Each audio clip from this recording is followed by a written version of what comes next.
All right, so this is the stuff that I'm gonna use to stain it. It's an oil-based, it's called Varathane is the brand, and we chose a dark walnut for the tabletop. But before I put that on there, I'm gonna use this pre-stain, it's a wood conditioner. So what you do is you brush it on, you let it dry for about 5 to 15 minutes, and then you wipe it off. Whatever excess is left over on the table, you wipe off with a clean rag. And then, as long as you do it, excuse me, as long as you do it within 2 hours, you can apply your wood stain. So that's the process we're gonna do today, guys, and see how it turns out. Hey, thanks for stopping by. You're just in time because today you're gonna see me go through all the steps that it takes to prep, sand, stain, and paint a kitchen table to give it a major transformation. And if this is your first time here, my name is Tim, and this is the Timo Show, where I make videos revolved around my side hustles, hopefully to inspire you to get out there and make more money if that's what you want to do. And if that's not what you want to do, I make videos that are entertaining. I show you guys time-lapse footage of me doing through processes, me screwing up, because, I just want you to know that if you got your eye on the prize, go out there, you can get it, and you can do it. You might not do it the first try, but you can do it. I'm just a regular guy out here trying to show you that you can do it too. So today we're going to restain this table. Now, I got this on a recent paint job that I had. The client was asking me if I knew anybody that might want to take this table. Well, I wanted to take the table. Now, I have a table in my house that looks similar, but it's actually a dark walnut on top and it's lighter. So I had to sand everything down, and I wanted to paint the base of the table white to match the house that I have now. So first step was to sand down the table. Now what I'm doing is I'm using a deglosser. It's a TSP, trisodium phosphate. It's like a surfactant, and what it does is it roughs up the paint, the existing paint, and it cleans off any kind of grease or residue that's left behind. Now, I can't sand the edges of the table. You see me doing it by hand here because I use the palm sander on the flat surfaces. Now, if I was to try to use that palm sander on the contour of the table like you're looking at here, it would totally ruin the shape, and I don't want to ruin the shape. So I fold the paper really nice and neat, get it in there on the corner, and get all of that clear protective layer off, because if there's any clear protective layer, it's not going to accept the stain and you're not going to like the results. Next step before stain is to give it a wood conditioning. What this does is it opens up all the pores of the wood so it can accept stain. I chose a dark stain. We like dark in our house. We have a lot of white and dark to the contrast of our house. So keep in mind, this is not a project, but you could charge for doing something like this. You could charge a good $500 to $600 for doing a project like this. It will take you about 3 days if you did it by yourself. And this is a quick way to do it.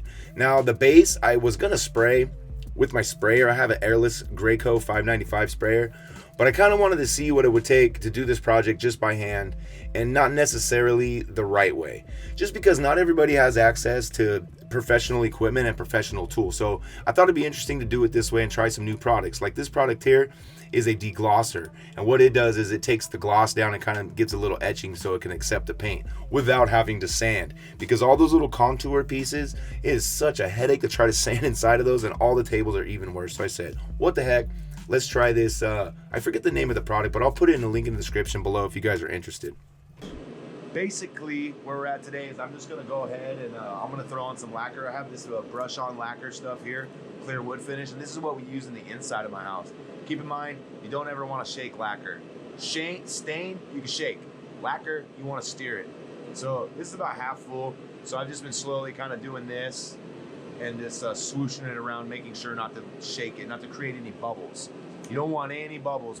So one of the reasons I chose to do lacquer is because it is a kitchen table and it's gonna get messed up. Like if you're writing on a thin piece of paper and it kind of digs into the lacquer a little bit, lacquer is easy to repair, whereas a polyurethane would probably have been the better option because it has it in there and it dries really hard. But repairing a polyurethane, there's more work that goes into repairing. So that's kind of why I decided to choose.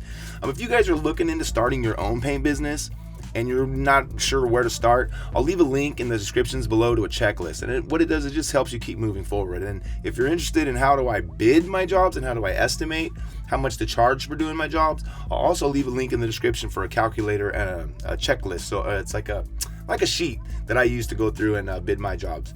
So I really appreciate you guys sticking around and watching this long. I hope you guys like this video. I got more vending machine video content coming out very soon, so stick around, and also more of my podcast series coming out very soon. So we're making a lot of moves. Hit the thumbs up, subscribe if you haven't already, and if you guys want to see me paint the chairs, don't go anywhere because there's a few little minutes of that right here. Hey, you guys, put steer in the comment section for me. because I know I don't say stir right. I do it all the time. Thanks for watching, guys. See you in the next video. Peace.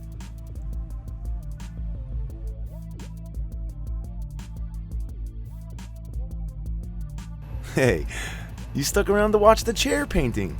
Right on. Hey, if you're still here, you're a real one, and I really appreciate it. Team Dino in the house. So check it out. Put the phrase one time in the comment section, and I'll get you guys a special gift. Because my real ones deserve a special gift. Stick around and don't go anywhere. And I'll see you guys in my next video. Peace.